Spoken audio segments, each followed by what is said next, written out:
Leonard Bernstein's Chichester Psalms, one of the most popular choral works of the 20th century. It was a commission, not by a wealthy magnate, nor a powerful company, nor a public corporation like the BBC, but by a parish priest, Walter Hussey.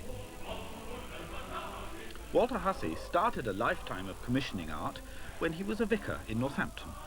I returned with him to his old church of St. Matthew's, where I had once been a chorister myself. It was here in 1943 the church was celebrating its 50th birthday. Hussey had wanted new works of art to mark the occasion and picked artists, Britton, Moore, Sutherland, Tippett and Auden, names that now sound like a roll call of 20th century English art. How was it that a Church of England clergyman whose first living was a perfectly ordinary parish church managed to persuade all these great names to work for him? He had no special entree into the world of music and painting, but as Kenneth Clark said, he achieved a renaissance in church art. I think the product of the artist, of all sorts of artists, can be some of the highest work which is done by human beings, and therefore I think it makes an extraordinarily appropriate symbol of what man offers to God. I think it's tremendously important that the contemporary artists should be brought in this as in every age, to express the truths about God in a contemporary idiom. Henry Moore's first Madonna and Child showed Hussey's remarkable gift for backing winners, as did Graham Sutherland's first painting of the Crucifixion. And with little experience of new music, he commissioned the then relatively unknown composer, Benjamin Britten. I heard one or two broadcasts of Britten's work, who was a very young man then, and the Sinfonia de Requiem was one of them, which did impress me a great deal. And I thought, well, this is the sort of person I ought to get hold of, the church ought to get hold of, because he seems very able. So I wrote to him and asked him whether he would be prepared to do something. I wrote to the BBC, first of all, and they forwarded the letter to Boozy and Hawkes. And Boozy and Hawkes opened it and wrote a very hoity-toity letter back again, saying that Mr. Britten was ill away in the country, and they doubted very much whether he'd be able to do anything that such as I suggested. And I was rather annoyed by that. Perhaps, I suppose, and stupidly, my pride was slightly hurt. But the next thing I got was a letter from him. I'd said in my letter that I hoped he'd forgive me writing to me, but I had a bee in my bonnet about a closer connection between the church and the arts.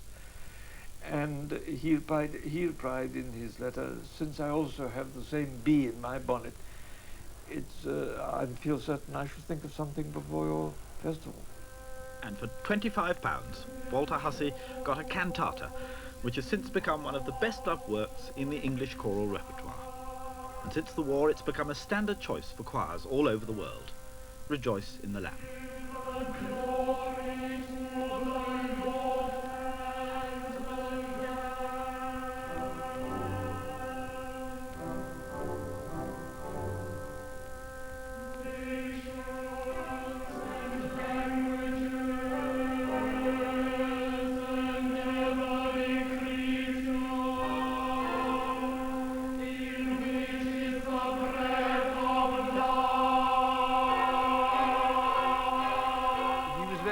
To be asked to do this, and he was given a free hand as his choice of text and so on. Walter was adventurous in that way. He knew his modern art. He was quite prepared to get a certain amount of wildness, of surrealism, if you like, into a text and a piece of music, and it brought a certain fame to St. Matthew's in the musical world.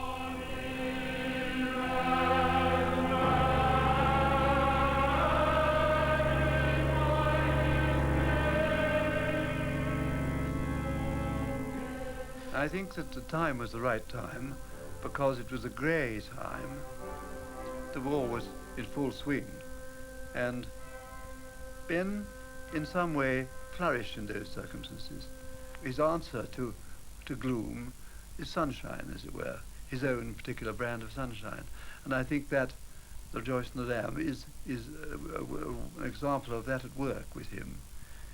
He certainly was aware that something was needed in those at that time to raise people's hearts, and I think he produced the piece which did so. And I think that in fact Walter must also have been very much aware that art, making art, at a time at a low time in war, is a valuable, enormously valuable contribution to life.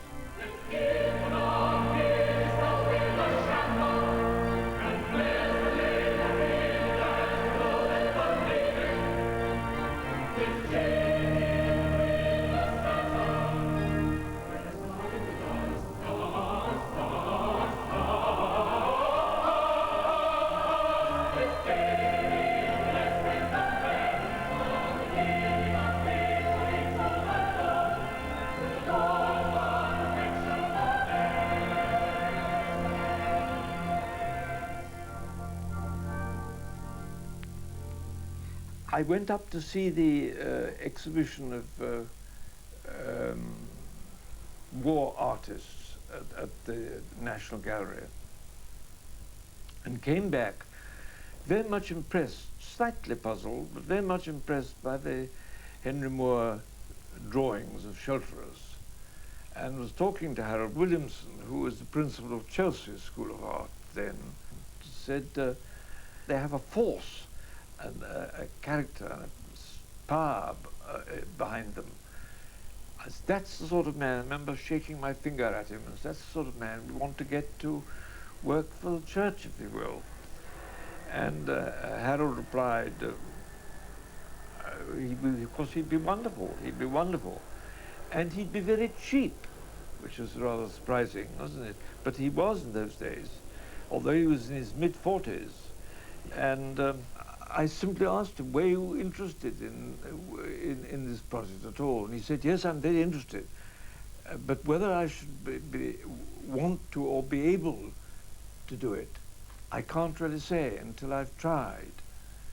And then I asked him whether he believed in it. And he said, yes, I should. But whether my theology would agree with yours entirely, I can't say. That's literally because I don't know. Then he made a most illuminating remark. He said, I think it's only through our art that we artists can come to understand your theology. And then it went ahead from that. What I thought was, here am I doing something which is religious. And it was all that problem whether I believed what it was or so on. It wasn't anything to do with the practical side that worried me. And it was the first real public sculpture that I'd done. It was a challenge, and I didn't want to avoid it. I didn't want to say, I'm sorry, I can't, it's too much for me. I couldn't tackle it. I wanted to solve my own questions about it. It was a matter of going into one's beliefs very strongly, very deeply. But here was something challenging other people's religious beliefs. Walter Hussey must have seen your maquettes before you came to a final decision. Oh, he left it to me. He's already made up his mind that he would like me to do it.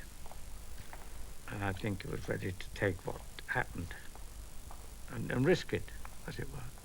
And he was very sympathetic and very accommodating in anything and everything I wanted, so that was that.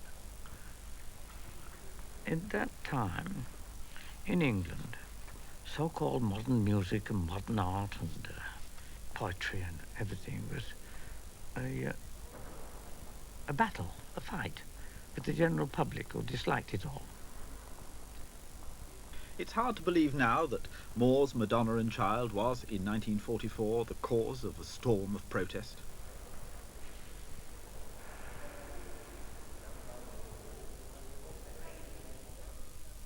Sir Alfred Munnings, who was then the president of the Royal Academy, described it as that graven image. How anybody could have been offended by the Moor, it seems to me so very straightforward and very inoffensive in the best sense of the word. Our own people here were willing to be patient in their reaction and not to jump in straight away. That was the one thing I begged of them. When the Moor was unveiled, for example, I begged them to take their time, 2 or 3 months, and they got their reward, of course.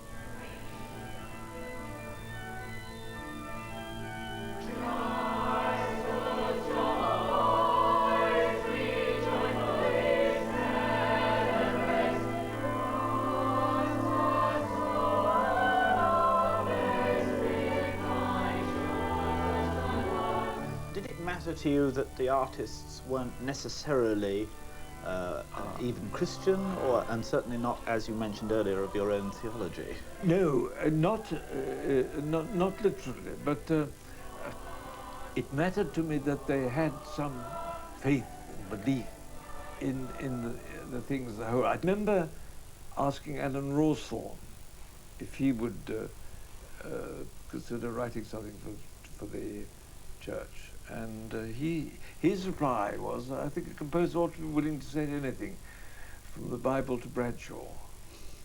I didn't feel that was enough, really. That wasn't enough for him. But I think anything in the nature of a heresy hunt is quite wrong. Graham Sutherland, you felt, had that kind of Oh, commitment. he was a Roman Catholic, you see. And, oh yes, very much so. And he said one of his ambitions was to do a crucifixion of a significant size.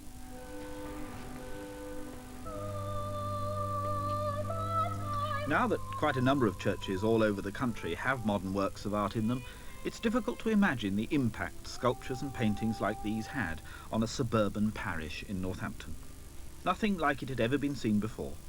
No one had thought that modern art was suitable for, or could enhance, a Victorian church. Before Walter Hussey, if anyone wanted religious art, he bought it off the peg from a church furnishing shop. Walter Hussey changed all that. A lot of people said to me that they didn't think it ought to be here because of children. Children would be frightened by it. Well, their parents were frightened, of course, but for quite other reasons. But children were not. That was very well instanced by one of the choirmen. His youngest daughter was aged 6, and very wisely, he and his wife decided that they wouldn't tell the daughter anything about it, give her any preconceived notions, and said to her one day, would she like to come in and see the new picture in St. Matthew's? And they brought her in, and they said, well, there it is, no explanation at all.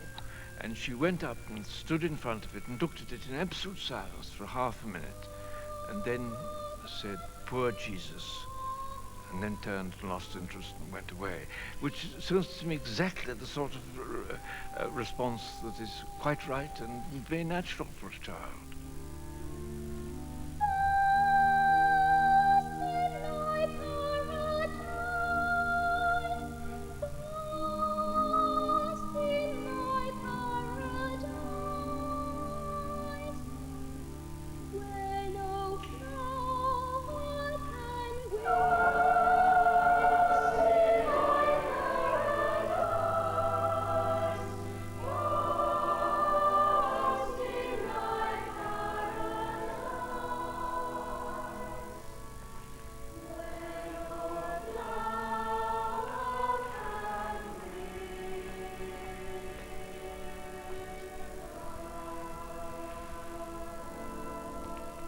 Would you say that your policy at Northampton was a major influence on what happened at Coventry? Well, it was an influence, certainly. Sir Basil Spence told me that he was very influenced by our work in getting Graham Sutherland to design a very big tapestry at Coventry. After 20 years, Hussey's interest in art made him something of a celebrity. And eventually, in 1955, he got the highly desirable call to become Dean of Chichester. His arrival in this quiet cathedral city seemed to some like the coming of the Vandals. Was he going to plunge in with modern art the moment he got there? Oh no, oh no, no, no, no. I felt, because everybody knew about my past, and they were all determined that it wouldn't happen there. With the result that absolutely nothing took place at all for the first 2 or 3 years. I think that's only fair. People have to get to know your, I hope, fairly trustworthy person.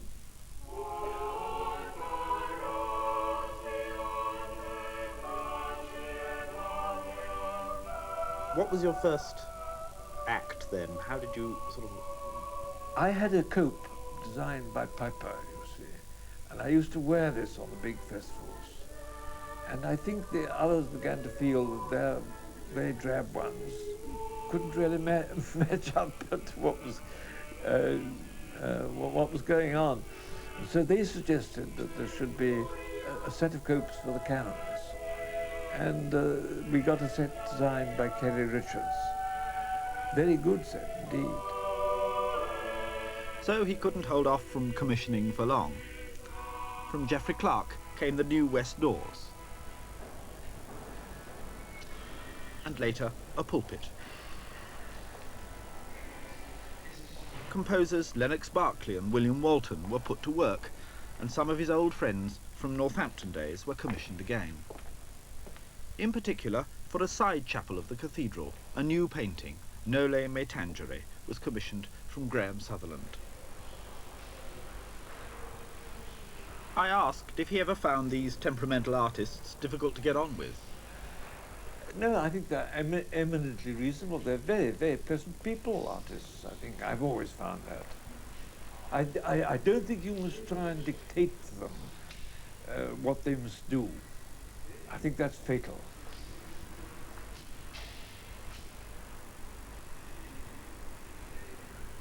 Most of your commissions have been for British artists, and yet here you choose Chagall. What prompted you to choose him? Well, I've always thought his colour was very striking. Did you have much in the way of thoughts for Chagall? Quite a bit, quite a bit. He asked me what was my idea, how it might be treated. And I said I hoped it would have some of his rich and lovely colours in it. He said yes, and how do you manage that I might treat the subject, the arts to the glory of God? And I said, well, I really can't tell you how to treat the window. No, it would help me, he said. And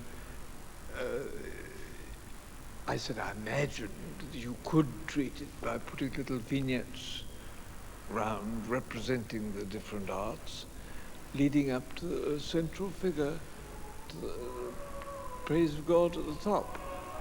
And that's precisely what he has done.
East End was the most unsatisfactory part, really, because it was not good detailed workmanship, and it was not good proportions.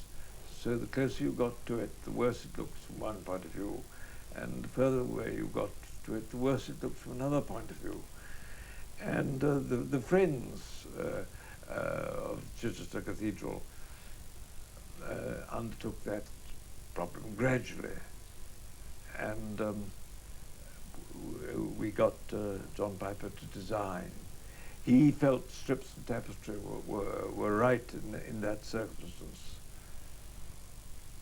Which was a marvellously romantic commission, really, because it hangs in the unmedieval parts of a medieval screen, which is very exciting to me. The only thing that one covered up was the parts of the screen that was not medieval.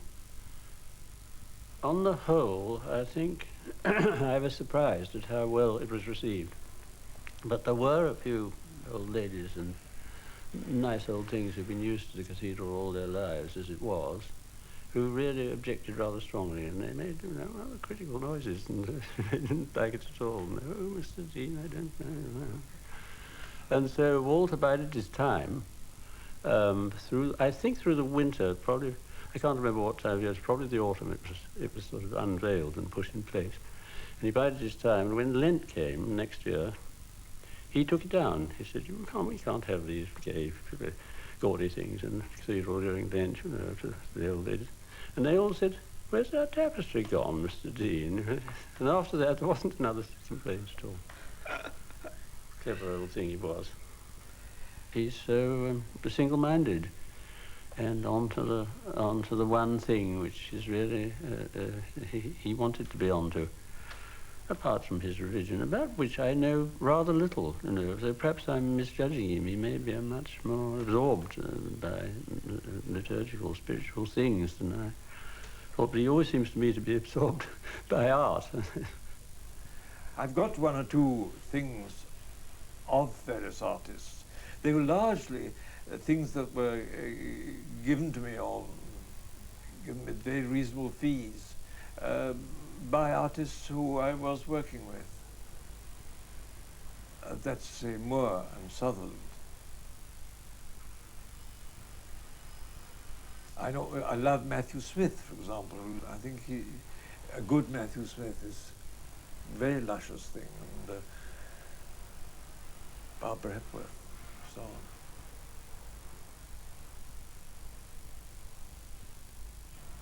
Your collection in Chichester is in a nice setting, I think. Oh, beautiful, beautiful setting.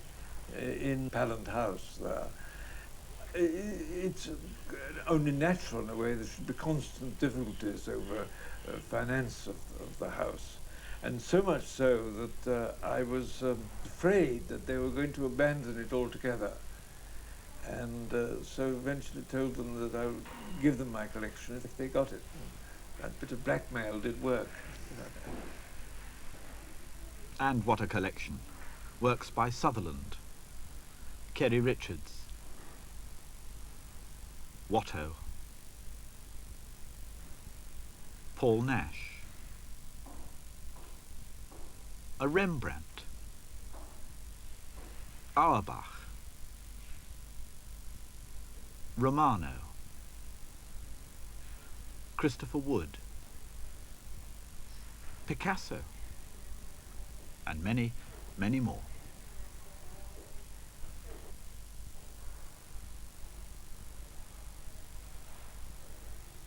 Do you think the church has taken enough notice of Walter?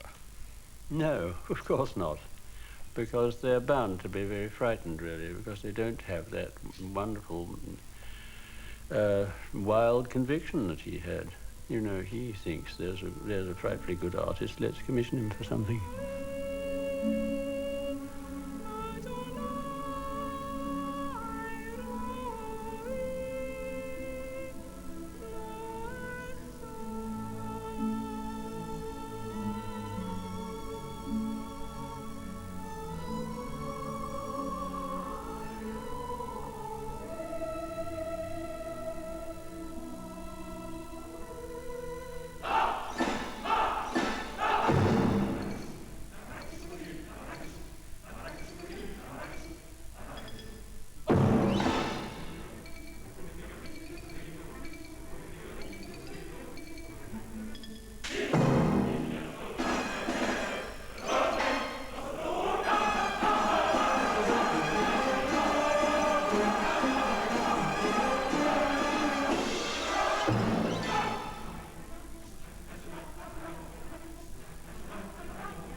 I first heard about the Dean of Chichester through, of all people, our family doctor. He used to like to take vacations in England. He came back from one of these vacations talking about a certain Walter Hussey, whom he'd unaccountably become friends with. I have no idea how they became friends or why, but they had somehow or other become friends, and he conveyed this commission to me.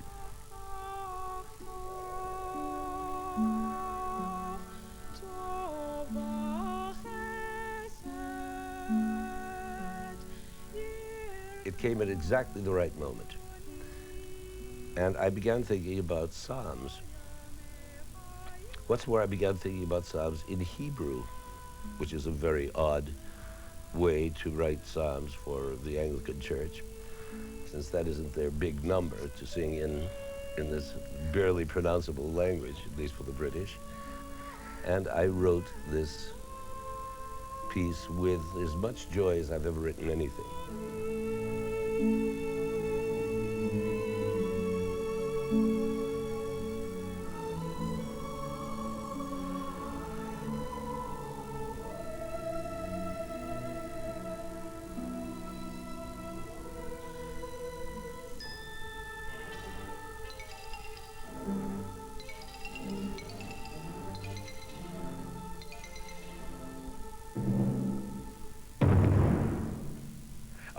Well, now he was the one person who I always made it a point of paying an artist. I not expecting them to do it for nothing, and except in the case of Bernstein, because I thought he had so much already that I would be rather unscrupulous about this. I said, of course, we would pay whatever fee he wanted. He very kindly said he didn't expect any fee.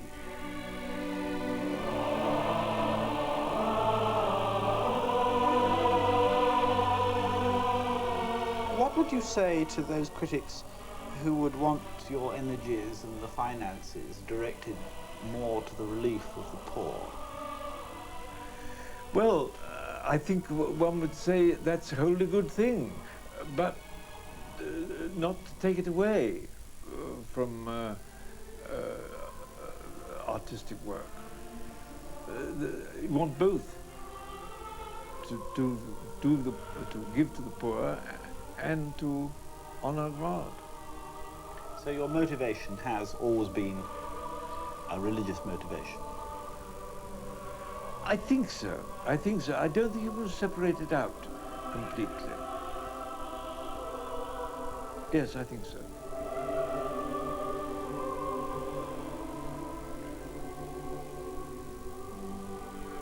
A person who creates at the right moment the right sort of piece by commissioning is a very, very valuable person to have. I mean, I don't think it's too much to say that he is a creative, because he creates opportunities for men of genius and circumstances, surroundings, occasions for them, and shares in their joy.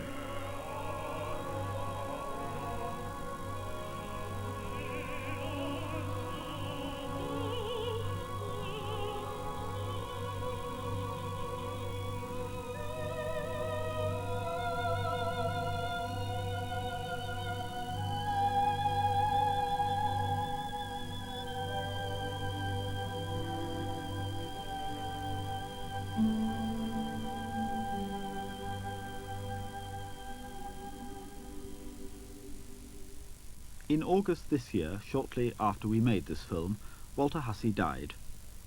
In his life he had commissioned practically every important composer and artist living in this country, and others outside these shores, many more than we had time to mention in this film. Not only the church, but the artistic life of the country is now richer for what he did.